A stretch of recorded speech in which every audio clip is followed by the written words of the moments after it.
Olá, sejam todos bem-vindos a essa segunda parte da apresentação que aborda o tema endomarketing. Num primeiro momento, nós já apresentamos os fundamentos, as bases conceituais que sustentam essa temática. Falamos também a respeito das premissas necessárias para a aplicação do endomarketing e também falamos a respeito da importância do endomarketing para atrair e reter talentos que sejam comprometidos com o êxito, com o sucesso das empresas e, sobretudo, com o desenvolvimento de negócios que sejam de fato produtivos para o contexto organizacional. Nessa segunda parte da apresentação, nós vamos abordar detalhadamente alguns mecanismos, algumas variáveis de gerenciamento do marketing interno.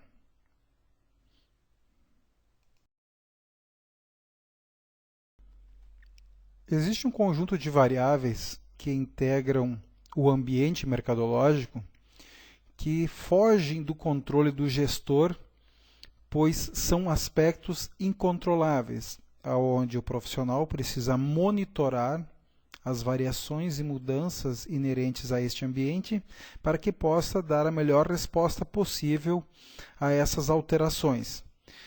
Por outro lado, existe um conjunto de variáveis que estão sob controle do gestor de marketing, que são as variáveis que integram o composto de marketing ou marketing mix.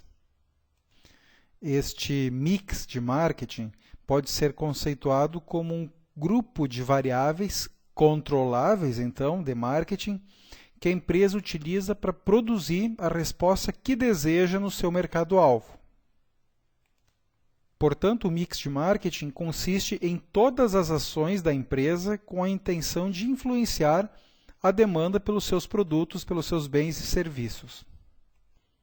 Essas variáveis do composto são também popularmente conhecidas como os 4 Ps.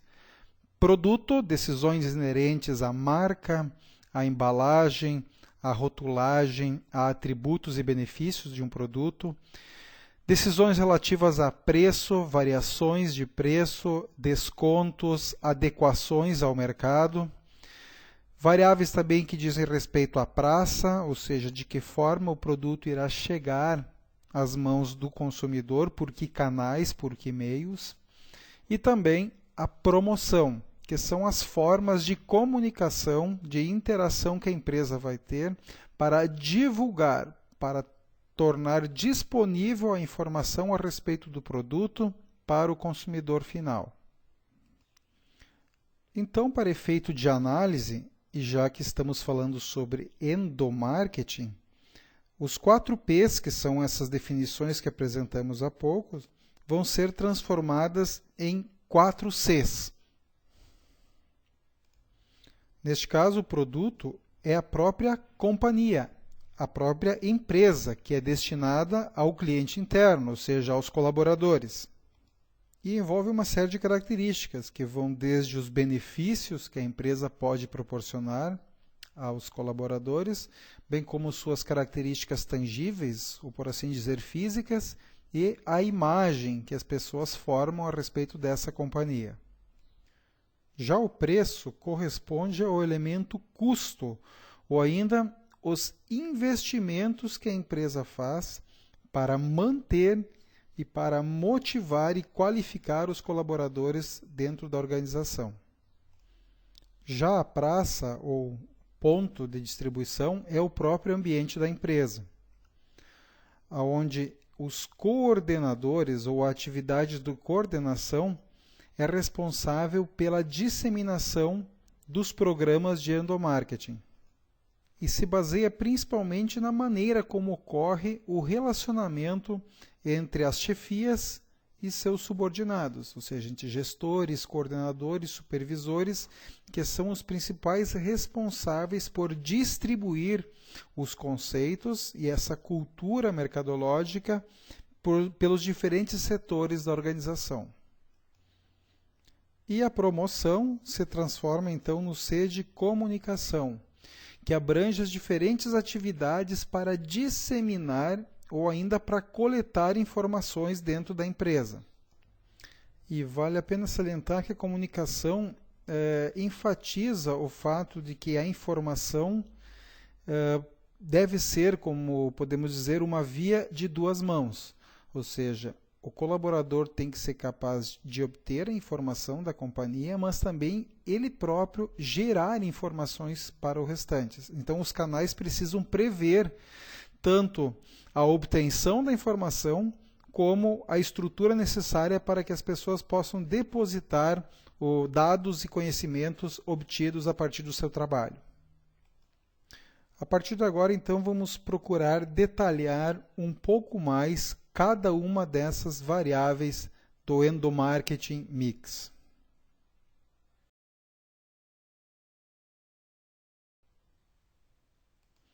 Com relação à companhia, é importante destacar que toda empresa é o que os seus clientes, sejam eles internos ou externos, pensam a respeito dela. Ou seja, nada adianta uma empresa estruturar uma identidade, querer ser percebida de certa forma, se a imagem, ou seja, o que os outros percebem dela, está distorcida.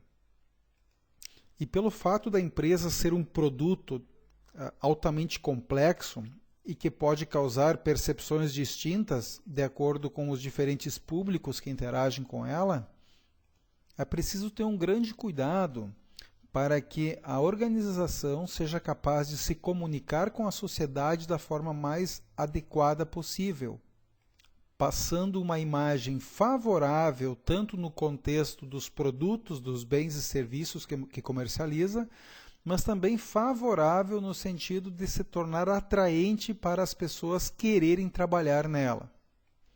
E para isso se utiliza, então, das ferramentas, das estratégias, tanto de marketing como de relações públicas, para lapidar da melhor forma possível a imagem desta organização diante dos públicos que percebem essa empresa inserida em determinado contexto.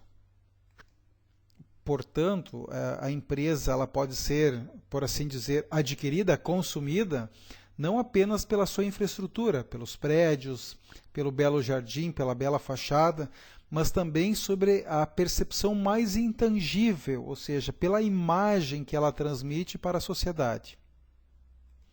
E por isso que a organização também precisa se preocupar com sua marca, com o design dos seus produtos, da sua própria organização, da própria empresa, com a comunicação visual e os materiais utilizados, com a embalagem, aqui novamente entre aspas, seja essa embalagem com relação ao produto, como a embalagem com relação aos prédios que abrigam a infraestrutura da empresa.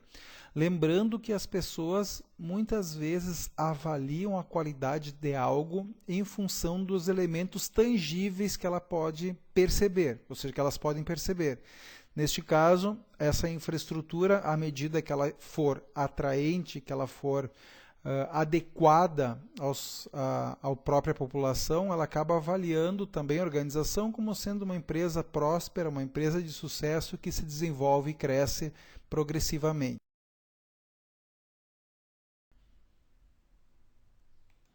E a avaliação da companhia ela pode ser agrupada em dois grandes blocos, por assim dizer, de características. Uma delas são as características físicas, ou seja, os colaboradores e também a sociedade externamente avalia uma organização de acordo com os aspectos perceptíveis que essa organização deixa transparecer. E como já mencionado anteriormente, isso vai desde infraestrutura, ou seja, prédios, edificações, fachadas, os equipamentos que são utilizados, se a mesa ela é moderna, ela está limpa, ela é com boa manutenção, o computador é adequado à atividade, os balcões, enfim, equipamentos que são utilizados, materiais de trabalho, telefone, papéis, material gráfico, o conforto proporcionado, questões de ergonomia, cadeiras, enfim, aspectos que geram conforto aos indivíduos que trabalham na organização. iluminação adequada ao ambiente, também aqui a remuneração no sentido da comunidade saber ou perceber que muitas vezes o plano remuneratório é adequado ou ainda superior à média, e a própria organização e layout de maneira geral da companhia, que passa uma ideia de modernidade, uma ideia de sofisticação, de que a empresa é próspera. E o outro bloco de características são mais de caráter intangível, mas que também são percebidas pela sociedade a partir de ações que a organização desenvolve. Diz respeito, então, à solidez, ou seja, uma empresa que está muito bem constituída e que tem boas perspectivas de futuro. É uma empresa que, apesar dos períodos de crise, consegue gerenciar muito bem seus recursos e, com isso, manter um certo nível de negócios.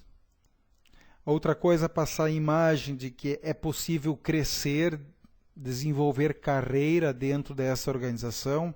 Isso, para um iniciante, dá uma boa perspectiva de investir na própria empresa para poder avançar futuramente para novos cargos e ascender na hierarquia organizacional.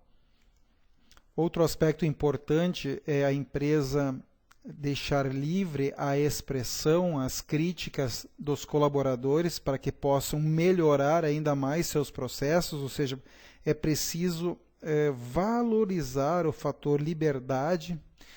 Ainda a criatividade precisa ser premiada, sobretudo, ou valorizada, para que as pessoas tenham iniciativa para poder gerar novas ideias, novos negócios. Então, essa liberdade também para o uso criativo do sujeito, ele deve ser, sobretudo, privilegiado e incentivado.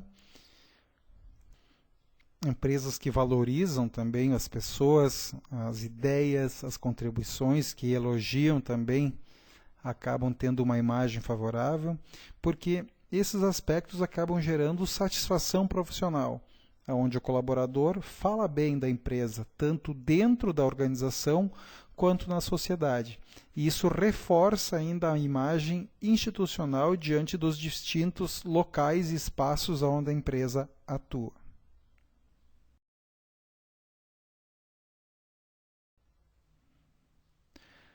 Já as variáveis relacionadas ao custo dizem respeito a todos os investimentos que a organização faz nas pessoas.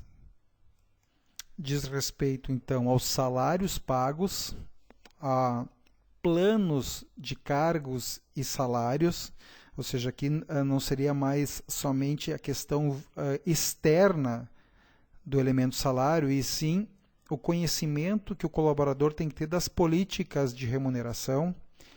Também os treinamentos que são feitos, a reciclagem, ou seja, a atualização de informações nos diferentes setores, e envolve então todos os recursos destinados à qualificação das pessoas. Então, certas organizações se utilizam de cursos internos, certas empresas fornecem bolsas de estudos para que alunos possam se qualificar no ensino médio, no ensino técnico, no ensino superior, ou ainda em idiomas, ou seja, tudo para aperfeiçoar ainda mais os talentos humanos que fazem parte da companhia.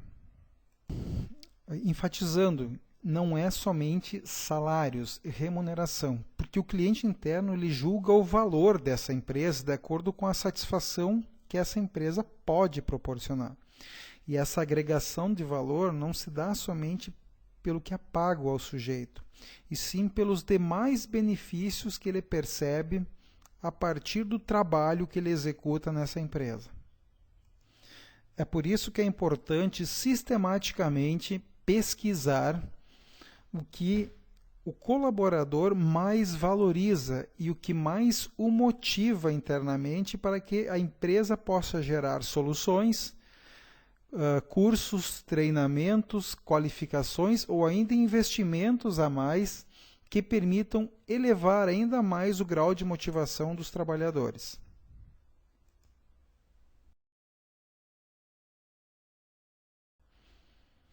É por isso que é importante lembrar alguns aspectos no que diz respeito ao elemento custos. Um deles é o estabelecimento de parâmetros para os valores, que são pagos aos colaboradores. Ou seja, regras muito claras a respeito dos benefícios e do volume salarial atribuído aos sujeitos. Quer dizer, se há diferenças de remuneração, eles acabam impedindo muitas vezes uma motivação, uma colaboração maior desse cliente interno com a empresa. Ou seja, especialmente quando as diferenças não são justas, talvez, quando há privilégios em função de outras relações que não somente as profissionais. Um outro aspecto que é importante também, o endomarketing é um elemento de motivação. Ele é um aspecto que ajuda o colaborador a se comprometer ainda mais com a empresa e, sobretudo, gerar maior satisfação no trabalho. Entretanto, o salário, embora não seja um elemento tão somente motivacional, ele é um aspecto higiênico, de manutenção do sujeito. Então, se o orçamento da empresa não permitir investimentos ou manutenção de salários adequados, é muito difícil você querer sustentar uma política de endomarketing ou uma estratégia de marketing interno se isso for construído às custas dos salários dos trabalhadores. Nesse caso, qualquer intenção de elevar a motivação pode ter um efeito exatamente contrário.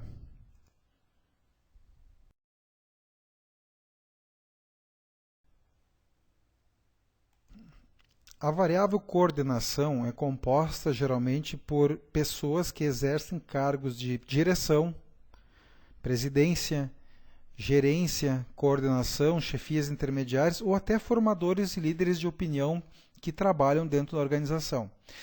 Portanto, eles são responsáveis por disseminar essa ideia e esse conceito de endomarketing nos diferentes setores. Portanto, eles são os responsáveis por tornar esse produto, ou seja, tornar a empresa e esse conceito que quer se dar para ela, disponível a todas as pessoas dentro da organização. Então, eles também atuam como agentes de comunicação entre o colaborador e a empresa, que entenda-se a empresa, os diferentes setores em termos de chefia e coordenação. E eles são responsáveis também por monitorar as diferentes trocas que ocorrem entre o cliente interno e a empresa, ou seja, monitorar o trabalho em si, como as pessoas estão atuando e desenvolvendo as suas atividades após a implementação do endomarketing. Então, nesse caso, tem a responsabilidade de verificar se os elementos estão gerando motivação ou não. Então, os gestores, os coordenadores, eles prestam um serviço, por assim dizer, no que nós podemos chamar de compra, né? Ou seja, na aquisição e manutenção deste cliente interno, procurando gerar o máximo de satisfação possível para que a pessoa se sinta motivada a continuar trabalhando na organização e desenvolvendo ainda melhor as suas tarefas.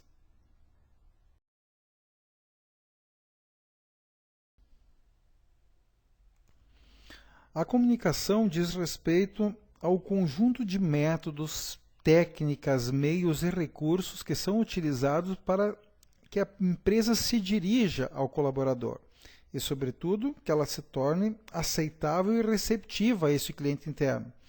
E o propósito principal, por assim dizer, é estimular esse sujeito a estar convencido de que essa organização está comprometida com ele, para que também a organização tenha como resultado o comprometimento do sujeito com ela.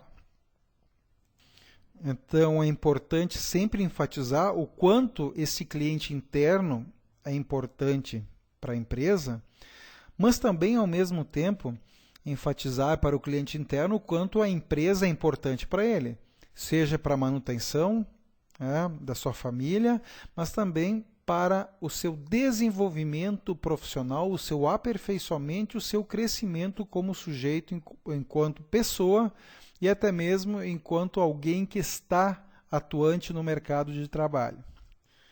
E Com relação ao processo de comunicação, é preciso ter claro que tanto a origem quanto o destino dessa comunicação em endomarketing deve estar focada no cliente interno.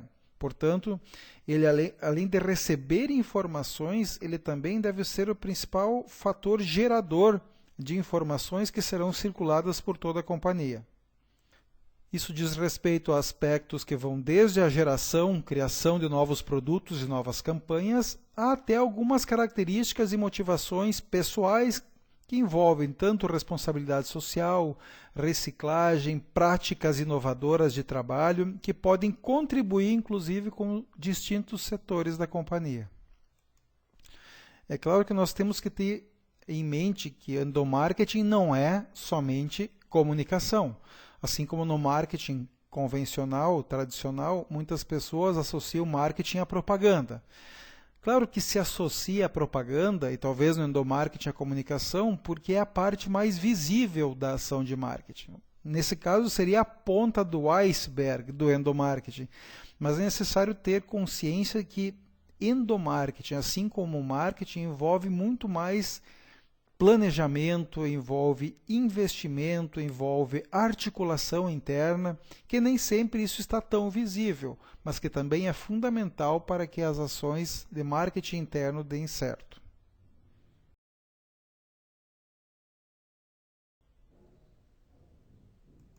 E aqui eu trago duas citações que eu acho que são importantes para o contexto dessa apresentação. O Grunrus diz que uma das principais atribuições do endomarketing é a comunicação interna, porque é por meio dela que a cultura da organização, princípios, missão, visão, valores então, e objetivos são repassados e difundidos entre os colaboradores, sendo então um aspecto primordial e vital para que o endomarketing aconteça. Nesse caso, a comunicação tem a função de manter vivo esse espírito mercadológico internamente na organização. Ou seja, é preciso lembrar que isto existe. É mais ou menos como a Coca-Cola no universo de refrigerantes. Embora ela seja uma marca reconhecida e difundida no mundo todo, ela sistematicamente está criando novas campanhas e sempre está na mídia, com uma forma de lembrar as pessoas de que o produto, a marca existe e está presente na vida de todos. Da mesma forma, para o endomarketing, a comunicação é importante também para manter sempre atual e sempre presente na mente das pessoas as ações que estão sendo desenvolvidas. E eu também aqui trago uma citação feita pelo Becking, a partir de uma pesquisa desenvolvida em uma metalúrgica paulista, que coletou reclamações e reivindicações de seus 2.300 funcionários. Claro que surgiram milhares de reivindicações, mas à medida que essas reivindicações foram analisadas e processadas, se percebeu que elas de fato se resumiam somente 30, sendo que dessas 30, praticamente 90% eram reclamações decorrentes da falta de informação e comunicação interna. E só os restantes dos 10% decorriam de problemas que ocorriam de forma importante e substantiva dentro do processo de trabalho. E isso demonstrou que de 9 a cada 10 motivos de insatisfação que ocorriam dentro da empresa podiam ser simplesmente resolvidas com um bom diálogo ou com o estabelecimento de canais de comunicação efetiva entre os colaboradores.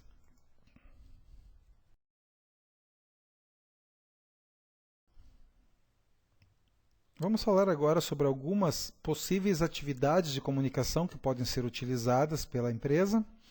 Uma delas são os chamados vídeos institucionais, ou ainda vídeos de apresentação de produtos, marcas ou campanhas, que eles têm o propósito de colocar todas as pessoas que trabalham em contato direto com a realidade, com a aplicação, com o uso do produto. Ou ainda servem para que as pessoas conheçam melhor a organização, a sua história, a sua evolução e todos os diferentes setores que integram essa companhia. Esses vídeos são particularmente úteis para a ambientação de colaboradores na empresa, muitas vezes, mas também podem ser úteis depois para receber visitantes externos, o que acaba ajudando muitas vezes a melhorar também a própria imagem da organização diante da sociedade. Isso pode ser reforçado ainda com manuais técnicos e educativos ou até integrativos, que são utilizados para ter mais informações detalhadas a respeito dos produtos, especificações, elementos bem de caráter técnico mesmo, ou até mesmo estratégias de lançamento que serão utilizadas, ou ainda de tendências de mercado que motivaram a criação daqueles produtos.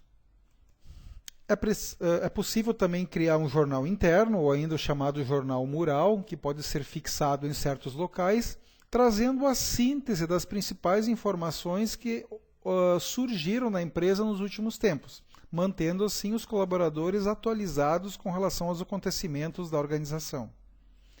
Além disso, ainda é possível inserir cartazes motivacionais, trazendo mensagens, dicas, sugestões de comportamento que podem auxiliar o sujeito a desempenhar ainda melhor as suas tarefas. Outra forma de comunicação direta são as reuniões, seja ela com os chefes, diretoria, presidência, ou até mesmo entre colegas, ou ombudsman, que seriam ouvidores, que nem todas as empresas têm isso, mas a reunião é um elemento importante para que a comunicação se dissemine de forma rápida, e aí também é possível construir novas ideias ou ainda gerar soluções a partir do diálogo entre as pessoas. Importante também muitas vezes trazer algumas palestras que podem ser proferidas internamente ou ainda investir nisso para que ocorra uma oxigenação, por assim dizer, das práticas, dos temas que são emergentes e que podem ser incorporados na empresa. Algumas empresas também investem em uma espécie de grife interna, ou seja, eles investem em uniformes para essa organização, seja uniformes mais sociais, mais esportivos, ou ainda levam a marca da empresa para outros objetos, que vai desde uma caneta, uma caneca, a vários elementos que podem ser utilizados para disseminar essa marca, daí não somente internamente, mas também que ela se torne visível na sociedade. E principalmente assim, toda a ação histórica e que é importante, significativa para a empresa, precisa ser registrada e muitas vezes comemorada. Ou seja, é importante relembrar momentos de fundação, de lançamento de produtos, de ações que deram resultado satisfatório, de premiações, para que isso motive as pessoas a continuarem investindo e se dedicando da melhor forma possível para que a empresa continue obtendo êxito, obtendo sucesso.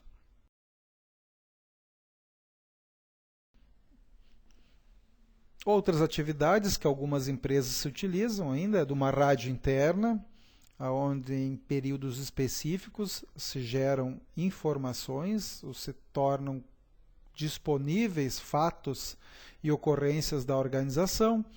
A intranet tem sido muito utilizada em função do advento da tecnologia. Isso favorece um fluxo de informações por meios de murais ou até mesmo espaços para sugestões, críticas, para soluções de problemas. Convenções, conferências internas que podem acontecer para discutir determinados temas ou propostas de evolução futura. Folders aderindo a campanhas de reciclagem, a campanhas de qualidade, a aspectos que são direcionados a alguma tarefa ou ação coletiva.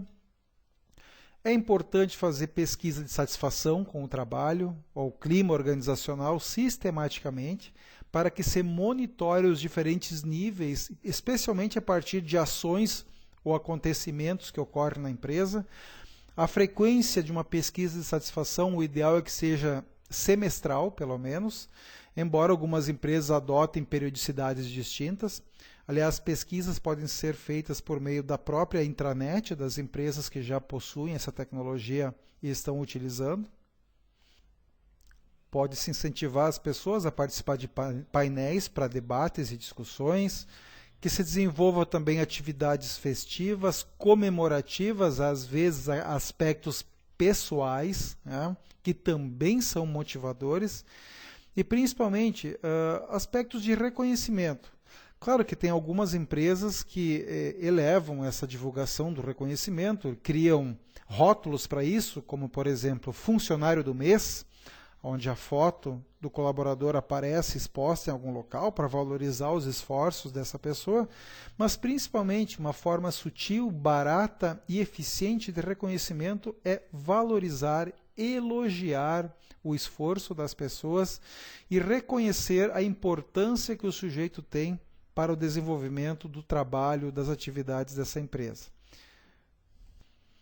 E ainda existe muita comunicação que ocorre de forma informal, o famoso rádio corredor, que também não deve ser inibida.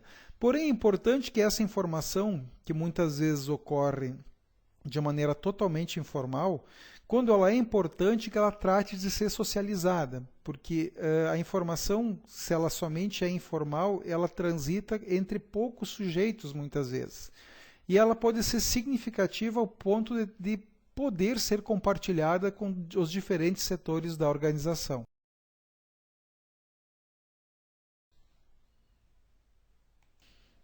Então, vocês puderam perceber as diferentes variáveis que compõem o Endomarketing Mix, ou os 4 Cs, que é a companhia, o custo, a coordenação e a comunicação. E antes de encerrarmos essa apresentação, vou listar aqui alguns elementos que eu poderia chamar de pré-requisitos para que o endomarketing aconteça. Um desses pré-requisitos é que, para que ele ocorra e funcione, o marketing interno tem que ser considerado uma parte integrante do gerenciamento estratégico da empresa. Ou seja, quando você for elaborar o planejamento estratégico, é preciso ter um espaço reservado para a política de endomarketing dentro desse processo. Outra coisa é que o marketing interno precisa ser aceito e incorporado por todos dentro da organização, para que ele não seja contra-atacado pela própria estrutura organizacional, para que ele não encontre resistência por parte das pessoas e, sobretudo, por parte da alta gerência, dos diretores, que devem ser os principais motivadores e divulgadores dessas práticas para os diferentes setores. Então, os gerentes, os proprietários, a alta administração deve demonstrar e exercer essa liderança e, sobretudo, apoiar intensamente o processo de marketing interno.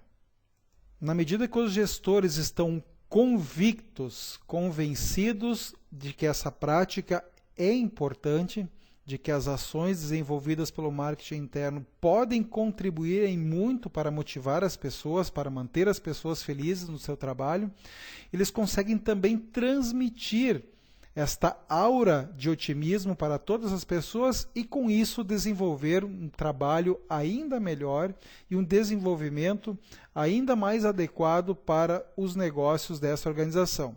O resultado é que o esforço direcionado ao marketing interno para tornar as pessoas que trabalham na empresa mais felizes ocasiona, por outro lado, atendentes mais motivados, capazes de encantar os clientes externos também.